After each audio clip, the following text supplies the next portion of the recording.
अब बांग्लादेश करेगा भारत की बराबरी और जिस तरह इसके पास मिलिट्री है वैसे किसी के पास नहीं है। ये बांग्लादेश का वहम है और इसी को मजबूत बनाने के लिए ये सहारा ले रहा है पाकिस्तान का। अब हाल ये हो गए कि बांग्लादेश की आर्मी को ट्रेनिंग की ज़रूरत पड़ रही है, क्योंकि क्या पता इस ट्रेनिंग से भविष्य में भारत को निशाना बनाए बांग्ला। लेकिन पाक का साथ मिलते ही बांग्लादेश खुद को मजबूत तो समझने लगा, ये तो तय है। पर वास्तव में ये दोनों देश मिलकर कुछ कर पाएंगे या दुनिया को यही दिखाएंगे कि हम साथ साथ हैं। और यही साथ देने 53 साल बाद ढाका पहुंचेंगे पाक फौजी। हाल ही में खबर सामने आई है कि बांग्लादेश अपने सैनिकों की ट्रेनिंग के लिए पाकिस्तान की टीम बुला रहा है। 1971 के भारत पाक युद्ध में करारी हार के बाद अब पाकिस्तान को लग रहा है कि बांग्लादेश का साथ हमें अब और मजबूत बनाएगा। पर सच ये है कि बांग्लादेश खुद के फायदे के लिए पाक आर्मी को बुला रहा है ट्रेनिंग के लिए, और ये 53 साल बाद ऐसा फिर से हो रहा है।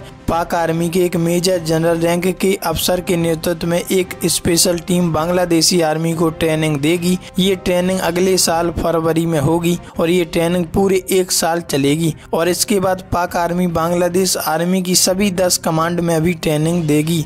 ताज्जुब की बात यह है कि जैसे ही बांग्लादेश ने ट्रेनिंग को लेकर पाकिस्तान को प्रस्ताव भेजा वैसे ही स्वीकार भी कर लिया। मतलब पाकिस्तान तो पहले से ही चाहता था कि हम बांग्लादेश के मित्र बने और सामने वाले को कमजोर कर दें, पर उन्हें वो पुराने दिन अच्छे से याद हैं और मैदान में उतरने के बाद वही दिन याद आते हैं, पर फिर भी नहीं मानते और यही दोनों मिलकर करने की कोशिश कर रहे हैं। खबर सामने आ रही है कि भारत की शक्ति को नस्ते नाबूद करने के लिए बांग्लादेश पाक से गोला बारूद भी मंगा रहा है और ऐसी 2 खेप मंगाई, वहीं 40,000 एम्यूनिशन मंगवाए। ये पिछले साल की तुलना में 3 गुना अधिक है। मतलब पूरी तरह से तैयार होने की फिराक में है दोनों देश भारत का सामना करने के लिए। और बांग्लादेश तो हर साल अपनी नौसेना को मजबूत करने के लिए पाकिस्तान के कराची पोर्ट पर युद्ध अभ्यास भी करती है। और जब तक शेख हसीना बांग्लादेश की प्रधानमंत्री रहीं तब तक ये युद्ध अभ्यास बिल्कुल नहीं चला। इससे साबित होता है कि शेख हसीना के कार्यकाल में